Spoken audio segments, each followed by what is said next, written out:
ইরানের সর্বোচ্চ নেতা আয়াতুল্লাহ আলী খামেনিকে কিভাবে হত্যা করা হলো। তাকে হত্যা করার আগেই তার অবস্থান সম্পর্কে সুনির্দিষ্ট তথ্য পায় মার্কিন গোয়েন্দা সংস্থা সেন্ট্রাল ইন্টেলিজেন্স এজেন্সি অর্থাৎ সিআইএ।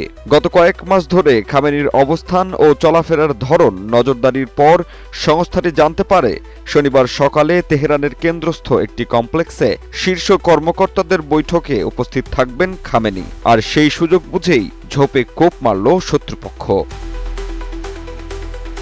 মার্কিন সংবাদ মাধ্যম নিউ ইয়র্ক টাইমস জানিয়েছে, বিষয়টি জানার পর যুক্তরাষ্ট্র ও ইসরায়েল হামলার সময় পরিবর্তনের সিদ্ধান্ত নেয়। আগে রাতের অন্ধকারে হামলার পরিকল্পনা থাকলেও নতুন গোয়েন্দা তথ্যের ভিত্তিতে তা এগিয়ে এনে সকালেই অভিযান চালানো হয়। সংশ্লিষ্ট একাধিক কর্মকর্তা জানিয়েছেন, লক্ষ্য ছিল ইরানের শীর্ষ নেতৃত্বকে একযোগে আঘাত করে কৌশলগত সুবিধা অর্জন করা।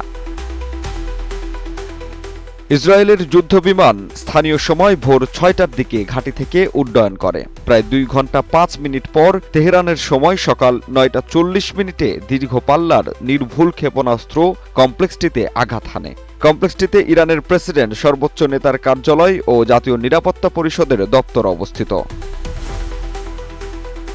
যুক্তরাষ্ট্রের হোয়াইট হাউস ও সিআইএ এ বিষয়ে আনুষ্ঠানিক মন্তব্য করতে অস্বীকৃতি জানিয়েছে। তবে সংশ্লিষ্ট সূত্রগুলো বলছে, গত বছরের ১২ দিনের যুদ্ধের সময় ইরানের নেতৃত্ব কিভাবে যোগাযোগ ও চলাচল করে সে বিষয়ে গুরুত্বপূর্ণ তথ্য সংগ্রহ করেছিল যুক্তরাষ্ট্র।